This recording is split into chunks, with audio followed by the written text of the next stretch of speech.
A reforma administrativa é uma das promessas de campanha do presidente Jair Bolsonaro. E com a sinalização de mudança, a área econômica já voltou a trabalhar com o envio da proposta para o Congresso. Na verdade, o diagnóstico do peso do custo do serviço público para as contas públicas já foi feito e pede mudanças amplas para enxugar a máquina pública e corrigir distorções. Outro assunto desta semana foi a proposta da emenda constitucional para evitar o crescimento da relação dívida pública e PIB por meio da contenção de despesas públicas, que o então ministro da Fazenda, Henrique Meirelles, disse que a regra do teto de gastos públicos iria garantir uma grande contenção no aumento de gastos. Hoje, o presidente do IBEDAFT, o jurista Kiyoshi Arada, e a participação especial do advogado Marcelo Campos, presidente da Academia Brasileira de Direito Tributário. Vou colocar aqui na tela para vocês que estão nos assistindo. Primeiro, vamos aqui o doutor Kiyoshi Arada e o doutor Marcelo Campos. E agora vamos todos ficar juntos aqui. Boa tarde, doutores. Tudo bem? Boa tarde, Walter. Tudo bom, doutor Marcelo? Tudo ótimo. Você está bem? Vamos bem aqui, já com participação aqui de fora. Aqui a gente está na rede da TV aberta e temos participação nas redes sociais. Doutores, olha, essa semana a tão falada, né, reforma administrativa permeou essas questões da mídia aí, né? Aliás, tema até que fez subir talvez a popularidade do índice, né, do presidente Bolsonaro. Queria escutar o professor Kiyoshi, doutor Marcelo, antes. Essa reforma administrativa, doutor Kiyoshi, sai, não sai? Brasileiro cidadão vai ter uma reforma para garantir mais dinheiro no dia a dia dele? Na verdade, deveria o governo priorizar a reforma administrativa, porque em época de pandemia existem despesas extraordinárias para combate a essa doença. E, de outro lado, há uma retração da arrecadação como decorrência do isolamento social que faz com que a economia fique mais ou menos estagnada. Então, aumentar tributo a essa altura seria retirar mais oxigênio do setor produtivo que já está claudicando. Então, a solução seria o quê? Diminuir a despesa do Estado. É o único caminho viável é pela redução de despesa. Só que esse presente que o Fernando Henrique trouxe para o Brasil, que é a tal da reeleição do presidente, está estragando tudo. Nenhum presidente, no meio do seu mandato, vai querer tocar uma reforma que vai mexer com a vontade média da população. Não é? Você sabe que a nossa população está tomada pelo empreguismo no setor público. Então, os funcionários públicos, os servidores, vão pressionar bastante o Congresso Nacional para impedir a perda de privilégios que eles estão mantendo de uma forma espúria. Então, esse é um grande problema político que o governo deveria superar, pensando no bem-estar da nação, para que, após a pandemia, o caminho esteja devidamente asfaltado para que as empresas possam prosperar, possam retomar o crescimento, né? Diminuindo o tamanho do Estado. Professor Marcelo. Eu acho que não tem muito como discordar disso, né? Efetivamente, se você não tiver uma reforma administrativa, você continua com um ladrão aberto com a saída de recursos que não existem mais, né? Nós também uma outra situação em que o governo não tem a possibilidade de tirar da iniciativa privada novos recursos ou recursos significativos até para fazer frente às despesas necessárias para a pandemia, para regular essa despesa inesperada, né? Ou seja, o governo vinha acertando as suas contas, ou tentava acertar as suas contas, quando foi surpreendido pela pandemia. Então, hoje nós tivemos efetivamente uma redução de receitas vindas do tributo, então você tem que necessariamente mexer no gasto maior, que é o gasto com o pessoal. Se você não fizer essa lição de casa, né, já estamos cansados de falar, né, que é o que todo mundo faz em casa, né, que é justamente você diminuir os gastos públicos. Se não fizer isso, não tem muito sentido você tentar arrancar mais dinheiro do setor privado que já não tem para fazer. Ou seja, o raciocínio é muito simples. O governo produz algum dinheiro? Não, não produz. Não, tudo bem, ele imprime dinheiro, mas produzir riqueza o governo não produz. Quem produz isso é a iniciativa privada.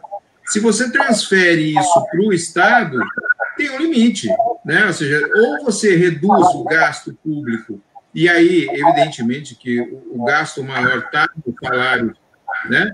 Está nos salários que são pagos pela administração pública, ou então a coisa não vai andar de jeito nenhum. Não adianta vir com muita fome para cima dos contribuintes que eles não têm mais de onde tirar, ou seja, eles estão paralisados até outro dia.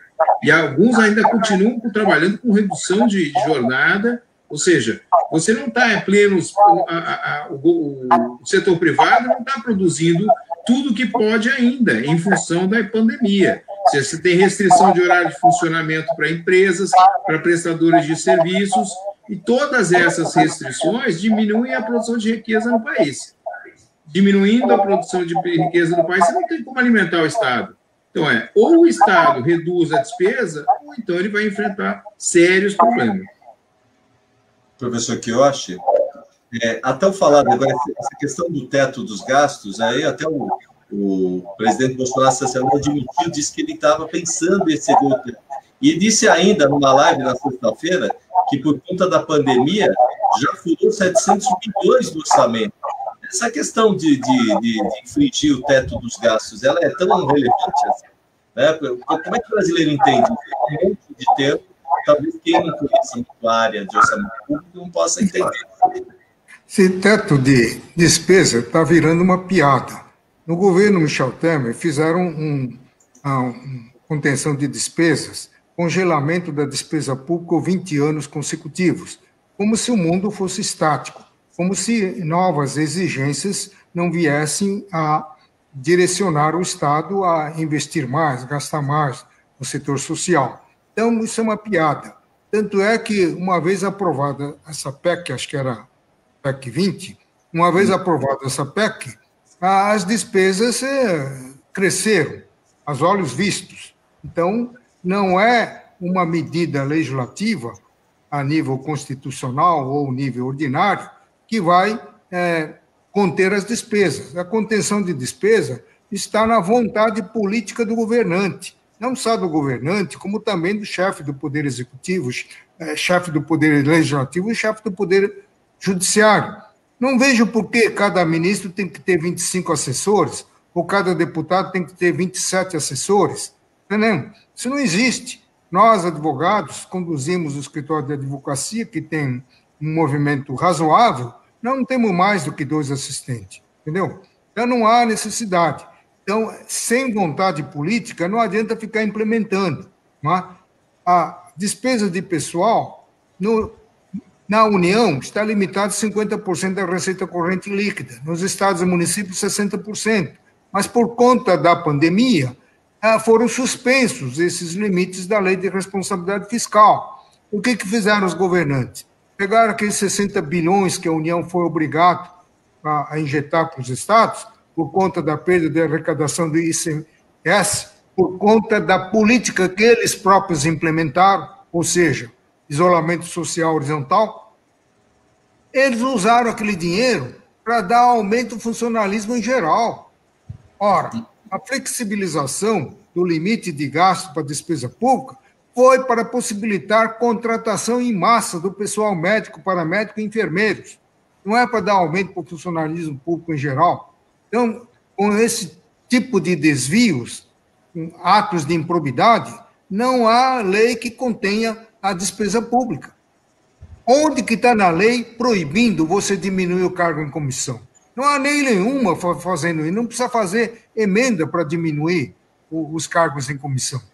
Simplesmente você pode, são pessoal demitido ad nutum, você pode simplesmente despedi-los, mas ninguém faz isso.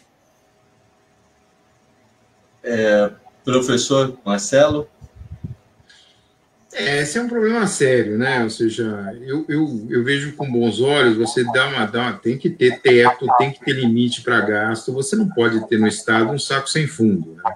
Efetivamente, você tem que, de alguma forma, controlar esses gastos para evitar que vire uma confusão. Existe previsão, né, constitucional para se estourar o gasto em função da situação que nós estamos vivendo? Existe, está lá previsto na Constituição que casos como esses permitem que o governo extrapole o teto. Agora, o que está se fazendo realmente como o professor Quioshi falou, você pegar um dinheiro que é para justamente que você teria acesso em função do problema, você não usa no problema, mas usa em outra situação, aí não faz sentido, né? Aí simplesmente não se deu cheque em branco. O que se deu foi, olha, nós precisamos cuidar disso, vocês estão com, efetivamente, por decisão do Supremo, vocês estão com a competência para tratar disso, evidentemente que numa sociedade capitalista, se não tiver dinheiro, você não consegue fazer nada. Então, os recursos vão ser direcionados para que vocês possam atuar. Agora, você pega o dinheiro e faz como agora estão criando câmaras do Tribunal de Justiça aqui em São Paulo. O cara quer destinar R$100 mil para pagar aquele trabalho que eles fariam normalmente com o salário que já tem. Então, não dá para entender de jeito nenhum, né?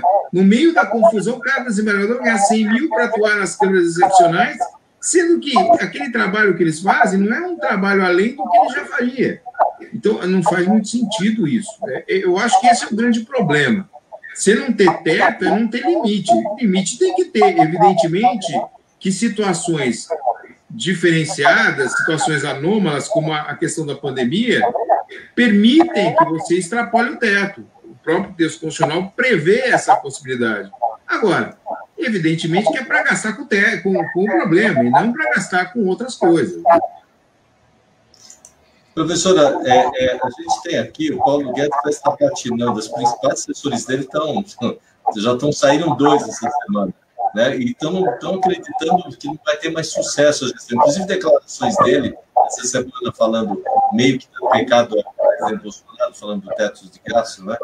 Afinal, depois de 29 meses, esse governo terminou concretizando alguma reforma, alguma ação. A popularidade do presidente subiu hoje, mas é por conta do auxílio emergencial, não é? O seu Paulo Guedes, desde antes de assumir o cargo, ele já era visto com bons olhos pela população em geral, conhecido como um economista dos mais competentes.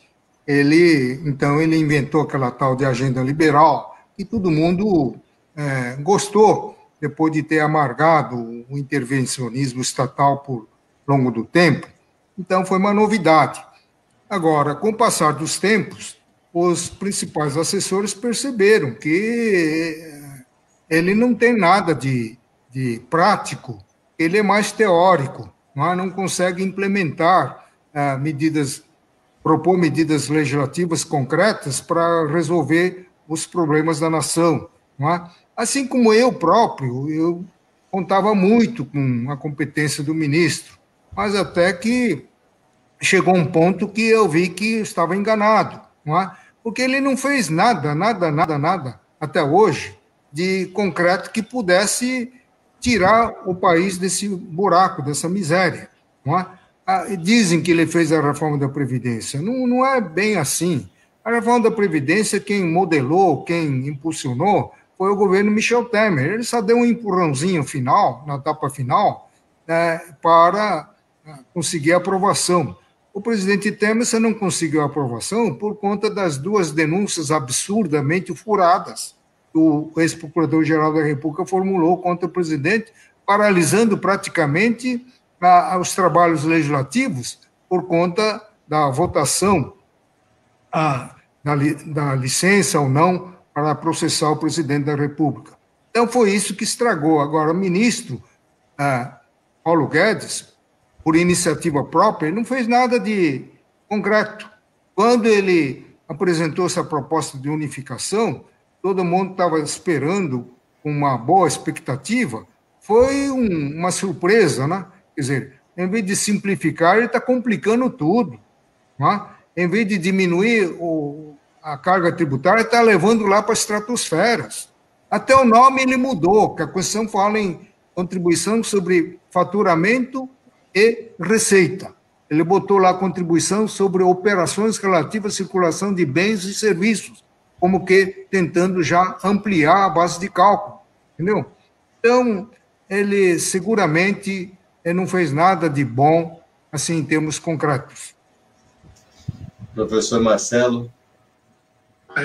Eu não sei, eu acho que nós temos aí o problema político é um problema muito sério para implementar qualquer mudança ou qualquer reforma dentro do sistema.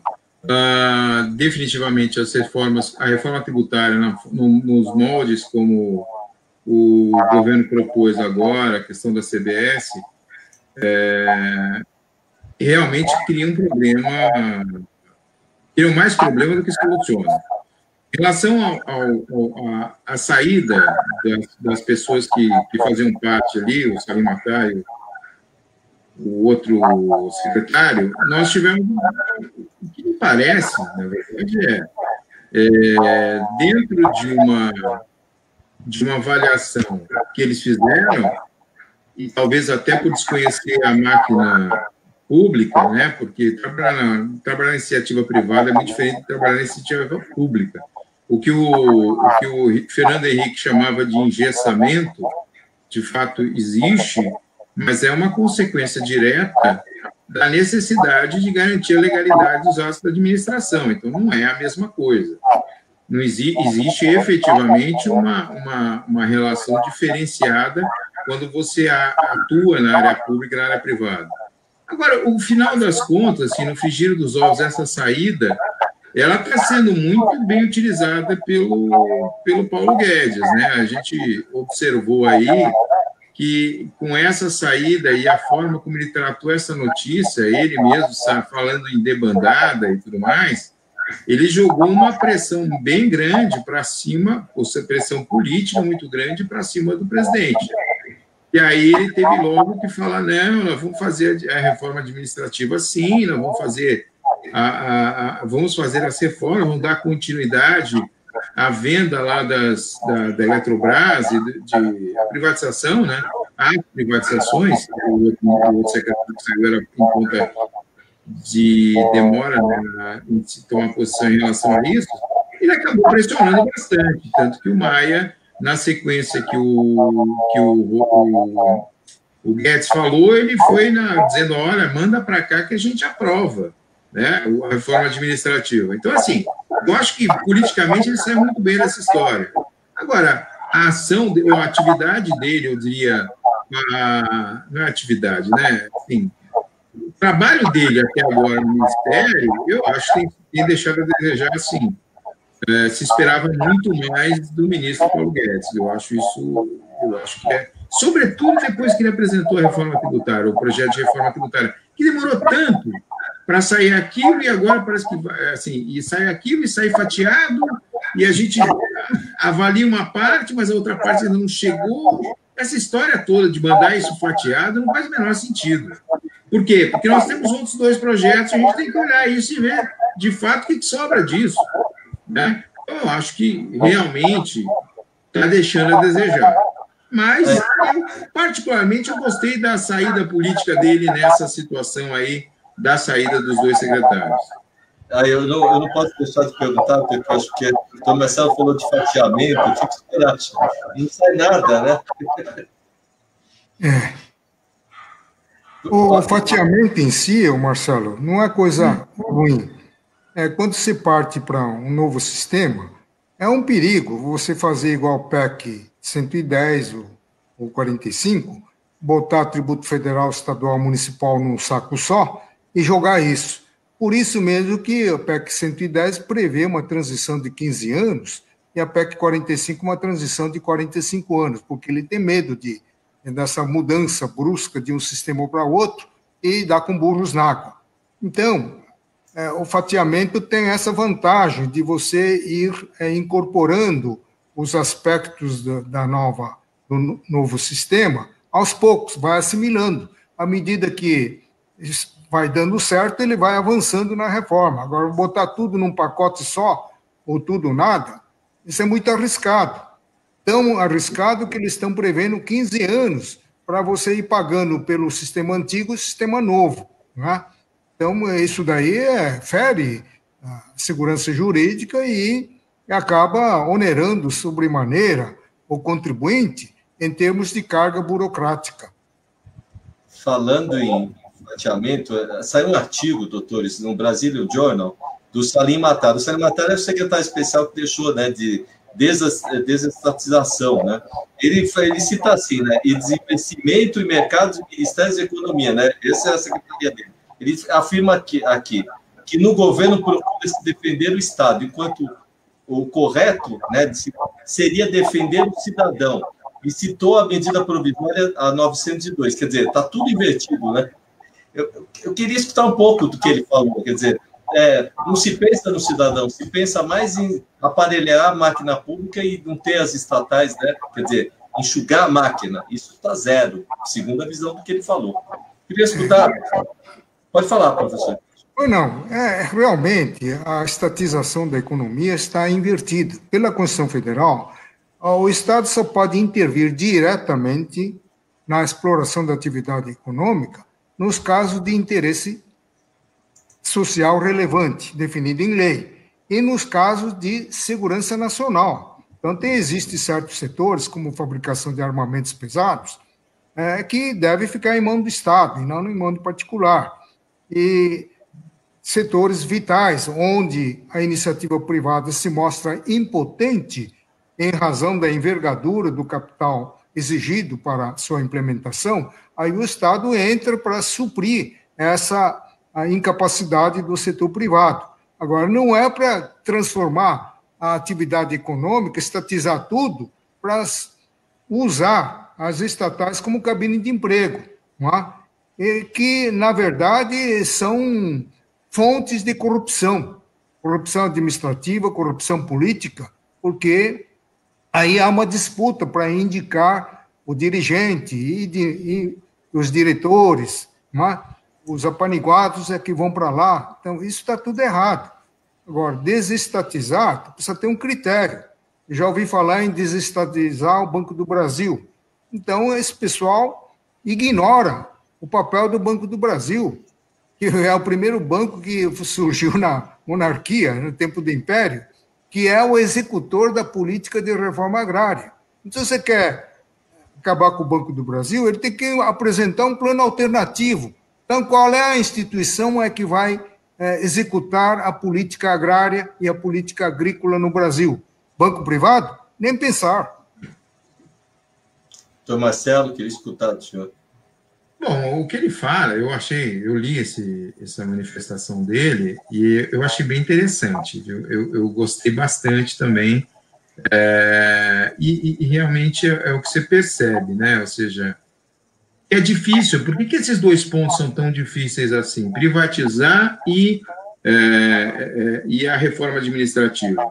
Porque das duas formas, ou seja, essas duas frentes que são essenciais para você ter um equilíbrio, né, e eventualmente até conseguir reduzir um pouquinho a carga tributária das empresas, esses são essenciais, são pontos essenciais. Se você não reduzir, né, se você não se livrar daquilo que está dando prejuízo para o governo, que simplesmente virou cabide de emprego, né, aquelas empresas monstruosas, que ficou provado, né, nesse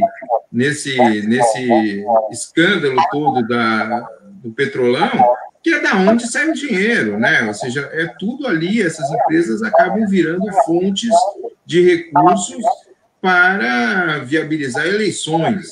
Basicamente é isso. Então, assim, se livrar das que são efetivamente criadas para isso, evidentemente que o Banco do Brasil não está nem dentro delas, porque ele existe, ele realiza realmente um interesse público ao tratar, por exemplo, das questões de financiamento da produção agrícola. Ou seja, essas atividades existem de verdade. Eu acho que uma coisa que o governo não precisaria estar lá e que poderia ser objeto de leilão para trazer recursos, e mais que isso, cortar o gasto relativo a essas empresas em que, eventualmente, você tem aí gerando só pagamento de salário de cabide de emprego, como disse bem o Kiyoshi. Então, assim, essa situação e a outra situação, que é a da reforma administrativa, ambas, elas encontram grandes dificuldades de serem tocadas pelo governo junto ao Congresso. Por quê? Porque esses são grandes eleitores, muitas vezes são os que elegem os deputados que estão lá. Então, eles vão estar agindo contra o próprio eleitorado, né? Ou seja, muitos deles simplesmente se elegeram a partir de associações de funcionários públicos. Então, você abrir mão desse voto, porque certamente, se você votar contra a manutenção de privilégios, você vai estar efetivamente incorrendo em desagradar o funcionalismo público, é difícil achar que alguém vai votar nesse sentido, né? Sem contar que são todos funcionários públicos, né? Os congressistas também são. Então, é difícil você conseguir passar uma reforma administrativa que seja eficiente, né? E que acabe com os cabides de emprego, que reduza o número de funcionários nos gabinetes, enfim, é muito difícil, né? Professor João Eduardo, que está nos Estados Unidos, que foi aluno do professor Kiyoshi, está né? O Kiyoshi, mais uma vez, lá, chegou o segundo livro que ele pediu do senhor, é importante relatar isso, está chegando um livro do professor Kiyoshi lá nos Estados Unidos, viu, doutor Marcelo? Pelo menos está funcionando a pandemia. E ele fala que lá, essa questão de desaparelhar o Estado está sendo mais recorrente no governo Trump. E por que aqui não funciona tanto? E que isso é uma questão de onerar o ente público, tirar as empresas do poder público, doutor Kiyoshi? Pergunta dele. Seu microfone está muito ruim, Walter. Eu não consegui ouvir. Está truncando. Espera aí. O Eduardo pergunta, fala que nos Estados Unidos a questão de desaparelhar a máquina pública com as empresas que tinham no Estado já está sendo uma constante no governo Trump. E ele pergunta se para o Estado brasileiro é tirar recursos quando tiram essas empresas do próprio governo, quer dizer, desprivatizar, né? Por isso é ter critério de privatização, né? Não pode ser feita uma privatização com vistas a fazer caixa do governo. Privatização, em outras palavras, é vender o patrimônio público. Então, você não pode ter esse viés. O objetivo da privatização é o governo abrir mão daquela atividade econômica que está explorando e que não cabe ao Estado explorar aquela atividade. Cabe primordialmente ao setor privado. Só naqueles setores que envolvem segurança nacional ou relevante interesse social em que a iniciativa privada não quer investir, quer pela demora do retorno do capital investido, é que o Estado deve investir, entrar. Por exemplo, você está lembrado da ferrovia dos 1000 dias?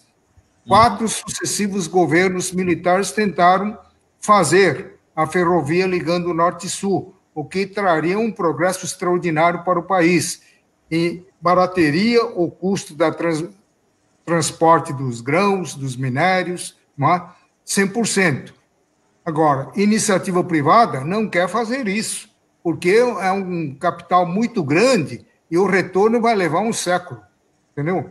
Então, nesses casos, é que o Estado deveria intervir. Agora, você não pode fazer uma privatização porque eu preciso tapar o buraco aqui do Tesouro que está dando déficit, eu preciso cobrir aquilo lá. Não é desfazer do patrimônio para fazer recursos para despesas correntes. Isso está errado. Mas o Trump está certo, quer dizer, não é função do Estado explorar a atividade econômica. Ele está agradecendo, professor. Também um abraço aqui do doutor Marco Kojorowski, que está nos assistindo, Laerte. Doutora Sônia, do Amapá, né? E temos também aqui do Amazonas, doutor Ricardo, aqui está mandando um abraço. O senhor disse que viu uma palestra do senhor em Manaus, né? E um abraço de Curitiba, doutora Luciana Grinden, para o doutor Marcelo Campos, um congresso da Academia de Direito Tributário. Estamos aqui Doutor Kiyoshi, doutor Marcelo, tem aqui uma polêmica em cima do CARF essa semana, que é essa lei 13.988, aí, que estabelece requisitos e as condições para que a União e as autarquias, né, estão pedindo acesso ao Conselho Administrativo. Eu queria escutar, o doutor Marcelo me citou isso, queria começar com o doutor Marcelo. Walter, na verdade, não é a primeira vez que nós vemos isso acontecer, né? É uma situação em que o Estado, o CAF, que é o órgão administrativo de segunda instância, que tem como característica justamente uma representatividade, uma representação paritária, ou seja, que tem representantes do contribuinte e do fisco, né? Se pretende impedir o acesso a ele ou restringir o acesso em função dos valores envolvidos nas discussões administrativas tributárias. Assim, basicamente, o primeiro ponto que eu acho que é importante falar é para que serve o processo administrativo tributário, né, federal, estadual e municipal, quando se trata em tributos. É justamente aferir a legalidade da ação do Estado. O Estado vai lá, faz um lançamento, e aí você tem a oportunidade de, dizendo quais os pontos você eventualmente entenda que são ilegais no lançamento, que precisam ser revistos. E isso ele é desenvolvido em primeira instância. No caso federal, a primeira instância é um colegiado, são 3 representantes do fisco, que vão decidir, né, não é uma decisão de uma única, como é no judiciário, por exemplo, a primeira instância é só um julgador, um juiz. No caso do processo administrativo, são 3 julgadores. Esse colegiado, então ele vai aferir ou não a legalidade do lançamento feito pelo Estado. Eventualmente, normalmente, né, em tempos normais ou até a edição dessa lei que você falou, elas tinham, que é o contribuinte legal, se não me engano o nome da lei, legal para quem cara pálido, talvez seja a reação ao nome, porque as micro e pequenas empresas, né, já se tentou fazer isso anteriormente, criou-se um depósito recursal, que só quem tivesse dinheiro é que teria acesso à segunda instância administrativa. Então, se você tivesse uma exigência de 100 mil e que você estava discutindo a legalidade da ação estatal que determinou que eu devia 100 mil, eu teria que depositar 20 mil para dar seguimento e juntar esse comprovante no recurso para esse subir. O que aconteceu agora? Agora é uma outra situação. Simplesmente, eles estão fazendo... eles estão restringindo o acesso, ou seja, você não terá mais acesso à segunda instância e o trânsito julgado vai se dar na primeira instância, né? E a aferição vai ser única e exclusivamente em função do valor da autuação, o valor da discussão que está sendo das empresas. Então, assim, empresas pequenas, as discussões menores que são relativas, né, se você considerar que toda a tributação ela atende à capacidade contributiva, então, as empresas menores, que justamente têm as discussões que envolvem valores menores, né, valores menores, mais uma vez, em relação às empresas grandes, mas não em relação às próprias empresas. Na verdade, esses valores de discussões administrativas são proporcionais ao que ganham essas empresas. Então, para elas, é um valor significativo. Eu não vou ter chance de acessar a segunda instância, que tem aquela composição paritária, que eu tenho representantes do fisco e do contribuinte. Eu sou um cidadão, por conta da minha capacidade econômica, eu passo a ser um cidadão, né, ou uma empresa, cidadão, porque a pessoa física também está nessa situação, de segunda categoria. Ou seja, para mim, tá bom demais um colegiado que não tenha representantes do contribuinte para minhas discussões. Como se isso fosse possível de ser aferido, até porque eu acho que o grande problema, que talvez o Estado tenha dificuldade de compreender, é que a discussão administrativa na Constituição de 88 ela passou a ser uma garantia constitucional. Então, assim, eu constitucionalmente tenho direito ao acesso ao processo administrativo, que não pode ser diferente de outra empresa por conta de que esteja na mesma situação que eu, ou seja, eu tenho uma discussão acerca do lançamento tributário e uma outra empresa também tem. Essa empresa, por ter maior capacidade econômica, ela pode discutir em primeira e segunda instância. Eu não. Eu só posso, como eu tenho menor capacidade econômica, eu tenho que me contentar com uma decisão da primeira instância administrativa de 3 representantes do fisco. Ou seja, isso não faz o menor sentido. O que eu acho é que esse dispositivo tem uma função que é dar uma limpada no CARF, mas ele está simplesmente ceifando uma garantia constitucional do contribuinte, que não faz o menor sentido, né? A esse preço não dá para limpar o CARF. Talvez a ideia melhor para limpar o CARF dessa quantidade fantástica de processos que estão ali parados, talvez fosse o quê? Efetividade na ação do CARF, aumentar o número de câmaras, enfim, eficiência. Na verdade, o que está faltando ali é eficiência, né? Porque não dá, a quantidade de processos é enorme, sim, mas é enorme, mas não se dá vazão. Simplesmente não se dá vazão. E pior que isso, né? Por conta da Operação Zelotes, que muita gente até hoje não entendeu exatamente para que serve o CARF, e isso ficou muito claro lá atrás, quando eles começaram a Operação Zelotes, dizendo que a função do CARF era afastar multa, quando na verdade não é nenhuma dessa. A função do CARF é afastar decisão ilegal da administração pública. Isso é uma garantia constitucional do contribuinte. Não faz nenhum sentido isso. Qual o sentido para isso? Porque nas Zelotes, o CARF ficou parado, acho que 8 meses. Agora, você imagina se o judiciário ficasse parado a Justiça Federal ficasse parada durante 8 meses. O caos que nós não estaríamos enfrentando agora. No processo administrativo foi a mesma coisa. Então, é essa parada que o governo mesmo deu no CARF, sem entender para que o CARF serve. Até hoje eu tenho para mim claramente que as pessoas não sabem, especialmente o governo, não sabe para que serve o CARF. Quando hoje, e no passado mais ainda, nós tínhamos as melhores cabeças da área tributária, estavam todos no CARF. E uma péssima qualidade você tinha junto ao judiciário. Né? Assim, a sensação que eu tenho é, cidadão que você não tem capacidade econômica, você é de segunda, contente-se com uma discussão administrativa na primeira instância, que está bom demais para quem é bacalhau basta. Eu acho que essa é o provérbio que se aplica ao caso concreto. Né? Professor, o que eu acho, o Eduardo pergunta aqui, o Conselho Administrativo de Recursos Fiscais, o CARF, não foi peça fundamental na questão do Moro e a Lava Jato, professor? Ele pergunta para o senhor aqui o que o senhor acha. Não, o CARF é realmente uma peça fundamental para a garantia do contribuinte. Concordo integralmente com as conclusões do Marcelo Campos, porque a legalidade do lançamento tributário não pode ser aferida em função do porte da empresa e muito menos em função do valor do crédito tributário em discussão, de maneira que é de uma inconstitucionalidade solar.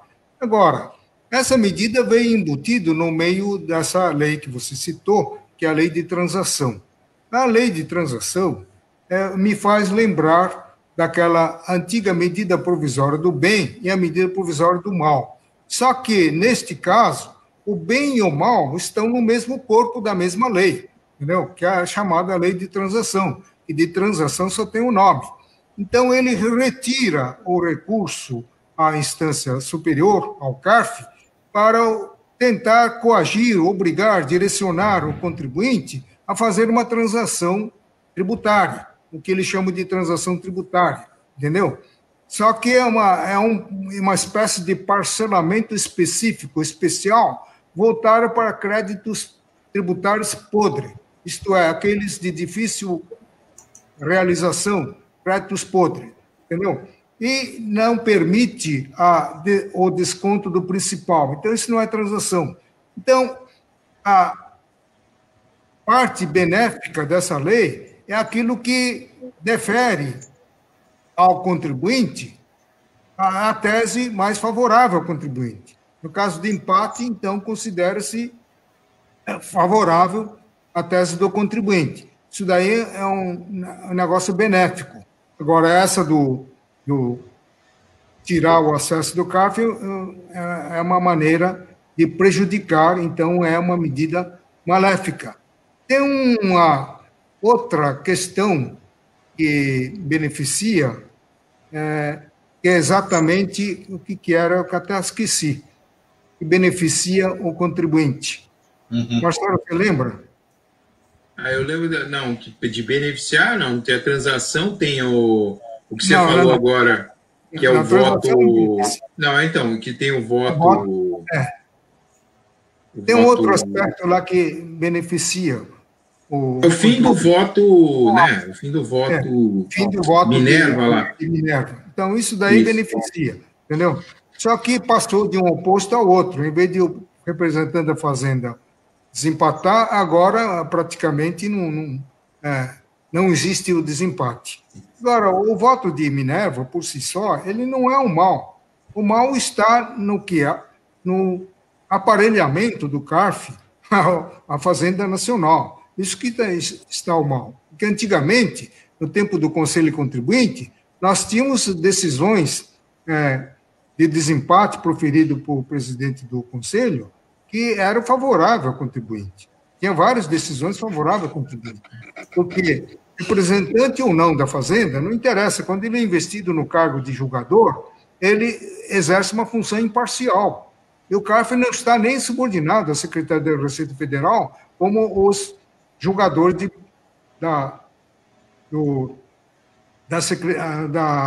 regionais da Secretaria. Esses estão subordinados à instrução normativa da Secretaria da Receita Federal. O CARF está numa mesma posição hierárquica da Secretaria da Receita Federal, subordinado diretamente à estrutura do Ministério da Economia. Então, com essa independência, não teria problema nenhum. Acontece que o CARF começou a se aparelhar com a Fazenda, assim como o nosso judiciário está praticamente aparelhado com a Fazenda. Entendeu? Então, é difícil você ganhar uma causa tributária nos tribunais por causa desse aparelhamento. Entendeu? Professores, eu quero aqui só dizer que a gente está na nossa audiência, presidente do Sindicato dos Delegados de São Paulo, a doutora Raquel Galinatti Lombardi, que está nos assistindo, e o Beto Salum, Fernando Manes e a Silvana de Oliveira, que está fora também do país. O doutor Solon também está aqui nos assistindo. Eu queria falar de um assunto polêmico essa semana, doutor. São as 3 últimas perguntas, mas tão falado dossiê antifascista, né?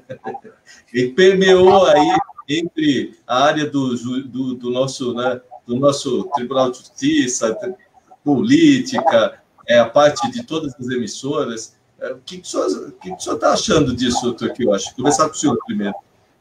Bom, eu não sabia que o Ministério da Justiça tinha um órgão de inteligência para investigar essas coisas. Deve ser coisa do governo atual, porque antes não tinha esse negócio aí. Tá? Antes tinha o Serviço Nacional de Informações, depois o ABIN. Tá? Agora, por causa disso, a ministra Carmen Lúcia, se não me engano, concedeu uma liminar numa ação impetrada pela Rede da Sustentabilidade para que o ministro da Justiça entregasse em 48 horas esse dossiê. O ministro da Justiça disse que não ia entregar o dossiê, ele ia participar de uma audiência pública na Comissão Especial da Câmara Municipal e que ele ia expor as razões desse serviço de inteligência do Ministério da Justiça.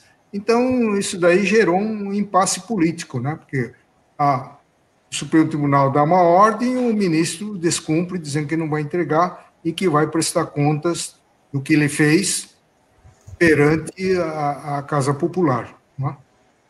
Agora, não sei o que está efetivamente por trás desse negócio aí. Se é ou não.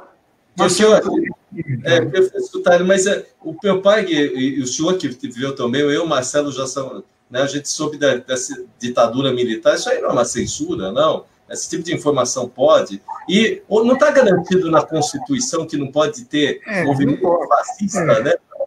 Realmente, isso daí é uma censura, é um atentado à liberdade de pensamento, tanto quanto aquela liminar do ministro Alexandre de Moraes, né? Que mandou fechar as contas das redes sociais dos adeptos do Bolsonaro que estariam publicando fake news, né? Os prejudicados têm que entrar com ação na justiça, né? Você não pode partir do princípio de que aquelas contas só veiculam fake news. Tá? Então, não pode determinar o fechamento liminar. Isso foi uma medida muito estranha que gerou uma outra contramedida igualmente estranha pelo advogado-geral da União, que, em nome do presidente da República, entrou com uma ação de inconstitucionalidade nessa medida liminar, e em que ele acaba pedindo a notificação dele próprio, né? Ele é autor da ação dele próprio, para prestar informações nesse processo que ele requereu. Né? Então, são situações meio esquisitas mesmo. Doutor Marcelo, a doutora Adame também está nos assistindo, Reinaldo Adame. Doutor Marcelo, como fala o doutor Quiotti, são medidas esquisitas que geram medidas esquisitas, não é isso, doutor Quiotti? O senhor falou no programa. Queria escutar o senhor. Olha, essa história, né? Bom, a história de dossiê na política a gente vê há muito tempo, né? Que eu não lembro qual que era, se era o deputado federal, acho que era o Valdomiro, que ele falava que trazia os amigos nas mãos, né? Na hora que estavam votando, né, pelo afastamento dele. Eu lembro da história do então ministro Zé Serra, também tinha uma história de um dossiê em relação a um lobista lá de Brasília. Ou seja, as histórias de dossiês contra adversários, né, na política é como... Eu acho que eles não vivem sem ter dossiê, talvez. Então, assim, não estranho a existência. Não dá para estranhar a existência. Falar, não, isso existe. O que me parece... E aí seria o problema, isso está sendo gerado dentro do Ministério da Justiça, você usar a máquina pública para gerar esse tipo de informação, né? Porque informação dos inimigos políticos, eu acho que todos têm lá aos montes, né? Aos montes, eu acho que cada um inimigo político deve ter um HD externo só para ele, com o nome dele, né? De 1 tera, com um monte de barbaridade, né? Assim... Então, primeiro, porque fazem barbaridades. Segundo, porque essas barbaridades, em boa parte, são registradas. O que eu acho, então, especificamente em relação a esse ponto... Você já assistiu esses reality show? Reality show, o sujeito entra lá, tem um monte de câmera filmando o que ele está fazendo, e a uma certa altura, eu acho que eles esquecem que as câmeras estão ali. A sensação que eu tenho é essa. Então, assim, eu acho que esse governo, às vezes, esquece que eles estão sendo vigiados diuturnamente como nenhum outro governo foi. Então, assim, o sujeito tentar fazer algo dentro do Ministério da Justiça, que seja algo que para utilização política, de interesse pessoal, né, de quem seja, não faz o menor sentido. Né? Ou seja, é óbvio que isso vai vazar, é óbvio que vão sair e vão discutir. É o que eu acho, assim, a sensação que eu tenho é que, periodicamente, eles lembram que as reuniões do Ministério são gravadas, eles lembram de uma série de coisas que, na verdade, são meio óbvias. Você tem câmera na reunião do Ministério, é óbvio que um dia isso pode vir a público. Se você tem controles dentro dos ministérios, é óbvio que isso vai aparecer de alguma forma. Então, assim,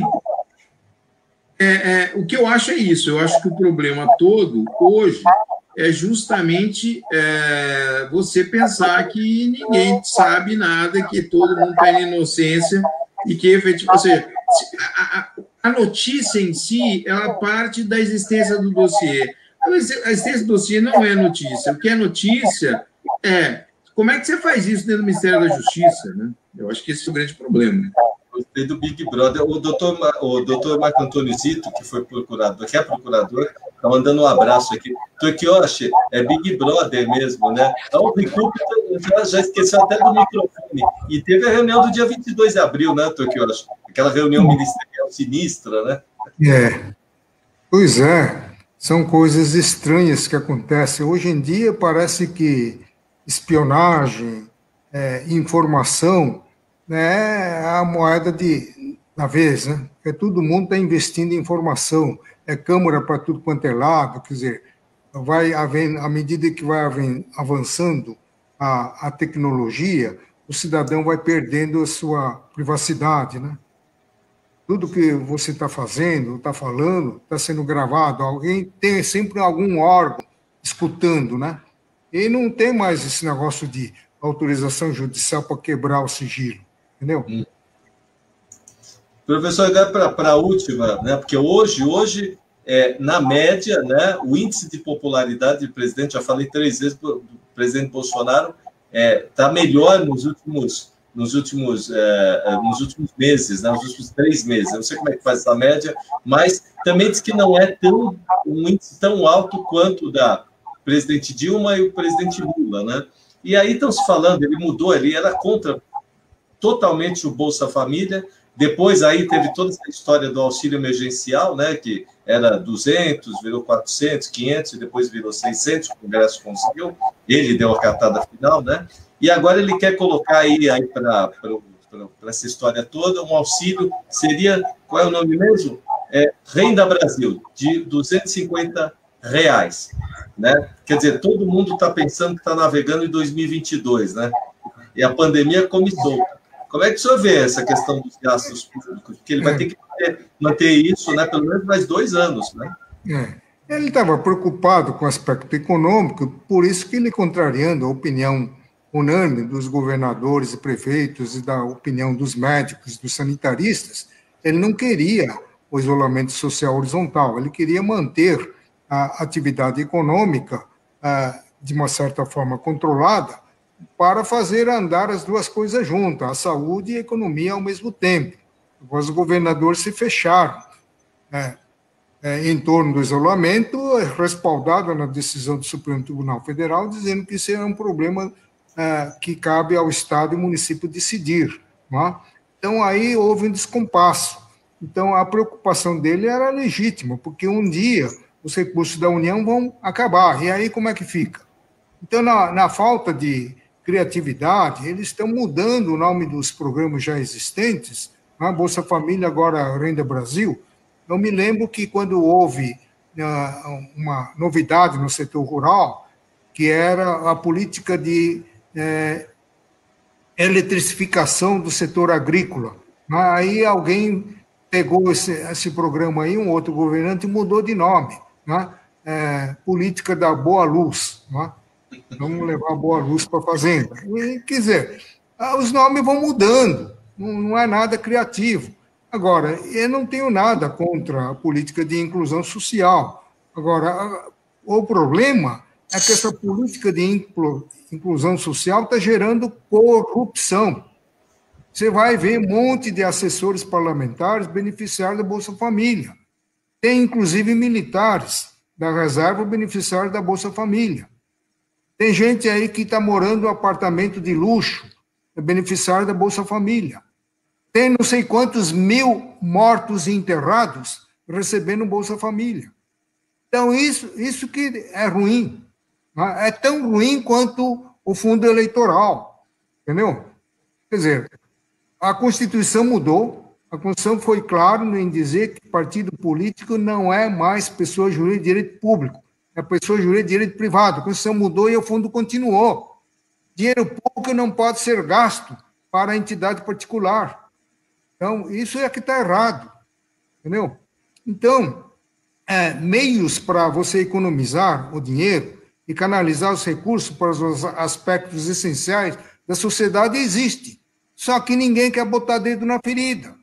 Em vez de botar os corruptos na cadeia, eles querem mudar o nome do programa, querem ampliar esse programa para mais pessoas, para obter uma visibilidade melhor do ponto de vista político-eleitoral, e o essencial, que é o combate à corrupção, eles não estão fazendo. A Lava Jato, como à medida que foi avançando para altos escalões da República, está sendo reprimida. Vão acabar amordaçando essa operação. Entendeu? Quando ele está pegando os peixinhos lá, os bagrinhos, tudo bem. Mas, então, infelizmente, os nossos governantes não são estatistas. Como dizia o De Gaulle, o Brasil não é um país sério. Professor, eu queria encerrar aqui o programa escutando de vocês Porque a gente chegou a uma margem muito grande agora, né, infelizmente, né, de pessoas que ficaram comedidas da Covid, e agora tem as vacinas que estão entrando agora em mercado, né? E a obrigatoriedade agora desses testes estão sendo feitos. Então, eu queria uma mensagem no final de sexta-feira, né? Com toda a dificuldade que o brasileiro está, doutor Kiyoshi, entre crise econômica, entre a questão da pandemia, né? Queria escutar de vocês uma mensagem, pelo menos para o fim de semana, se o Brasil ainda tem esperança da gente melhorar. Eu sempre pergunto isso para o professor Kiyoshi, né, professor? Mas temos... Nós temos a obrigação de sermos otimistas. Se na hora que você perder a esperança, então não tem sentido a sua luta pela vida, pela sociedade, entendeu? Agora, a questão do Covid, é preciso que a população se conscientize. Se há uma possibilidade de você se livrar desse mal, e o governo oferece uma vacina, por que recusar a vacina para os seus filhos em nome de uma ideologia, em nome de uma religião? Não faz sentido isso. Isso está sempre decidido pelo Supremo Tribunal Federal, se os pais podem decidir pela proibição de os filhos receberem vacina. Isso é o cúmulo. Não é o momento para ficar fazendo esse tipo de vedação. Mas você tem que dar uma oportunidade para as crianças para sobreviverem, para não pegar essa doença. É verdade. E lá atrás tinha as vacinas que depois se tornaram obrigatórias, né? O Instituto Butantan fez, né? Então, doutor Marcelo, professor, se despedida de sexta-feira, né? Que cada final de semana é uma odisseia, né? Tudo acontece no fim de semana. Pois é, né? Eu acho, Walter, uma coisa interessante, né? Que nessa semana eu acho que uma notícia que realmente cria, por ser uma pessoa que realmente se voltou a favor do isolamento social, que foi o Dória, né? O contágio do Dória pela Covid, eu acho que isso gerou alguma coisa em termos de, então quem está certo, né? Ou seja, nós todos falamos, mas ele fica lá falando que ele isolamento social, ele se isolou efetivamente, ou ele não se isolou? Como é que ele contraiu essa Covid se era ele que apoiava a gente ficar restrito em casa e não sair, não se contaminar, ou se proteger nisso? Ou seja, como é que foi isso? Né? Como é possível isso? E depois parece que contaminou mais gente na casa dele. Então, assim, sinceramente, eu acho que a população inteira, vendo isso, fala, o que é para fazer? É para sair na rua e ficar doente que nem o Bolsonaro e ficar em casa e ficar doente que nem o Dória. Então, assim, doente não, né? Parece que ele não teve ainda, parece que foi só uma gripezinha e talvez pelo histórico atlético do Dória. Mas, efetivamente, o que nós tivemos o que a gente faz? Bom, em relação à vacina, é óbvio que não vai sair vacinando sem a vigilância sanitária, sem o governo brasileiro analisar os resultados e os efeitos dessa vacina. Ou seja, ninguém está falando, lançaram uma vacina na Rússia, vão pegar de qualquer jeito. Não. Evidentemente, e para isso se ela for eficaz, não tem a menor dúvida que se precisa tomar. Né, que realmente é o que a gente está esperando. Eu falo isso já há algum tempo. Eu e outros colegas que conseguimos trabalhar de casa, que o homework está funcionando direitinho, o que a gente fala sempre é assim, eu só saio de casa vacinado. Depois de vacinado, eu saio de casa. Enquanto isso, não. E aí a gente consegue até aqui em casa, tenho condições de exercer a minha atividade de dentro de casa, ou seja, sem precisar sair, faço isso pelo computador com maior tranquilidade, mas ninguém aguenta mais. Também está todo mundo aqui meio sem paciência um com o outro até, né? Não tem mulher que aguente o marido em casa o tempo todo, né? Mas, assim, nós temos conseguido manter aqui. Né? Quem não tem que sair, não tem jeito. Então, se tiver vacina, o quanto antes, né, a gente conseguir utilizar e divulgar a vacina e usar a vacina, eu acho importante. Agora, só uma coisa que você falou da questão da popularidade do Bolsonaro. Eu acho que a maior demonstração de popularidade do Bolsonaro foi ele indo ao Pará e a recepção que ele teve lá. Eu vi os vídeos, eu fiquei meio chocado, eu não imaginava que ele teria essa recepção lá, ou seja, que a popularidade lá, que é no contato direto com as pessoas que foram receber ele no aeroporto, que é uma coisa impressionante. Causou péssimo, né? Porque juntaram todo mundo, ou seja, sem máscara, teve uma coisa. Agora, é indiscutível que ele tem uma popularidade lá. Mas o problema que o Quioche falou é certo.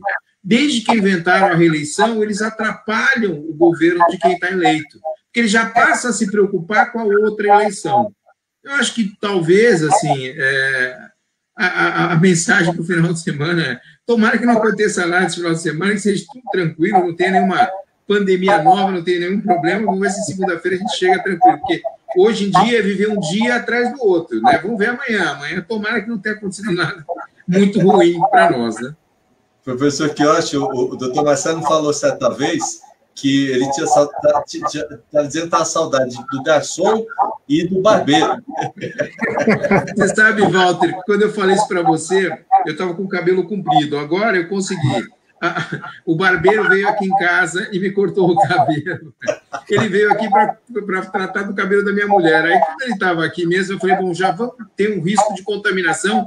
É melhor, então, aproveitar esse risco de contaminação e cortar o meu também, porque aí uma coisa eu já fico mais tranquilo. Então, hoje eu já estou com o cabelo, não estou tão... O senhor também está com o cabelo bem aparado, professor Quioche? Não, é a minha mulher que corta. Cada dia ela corta.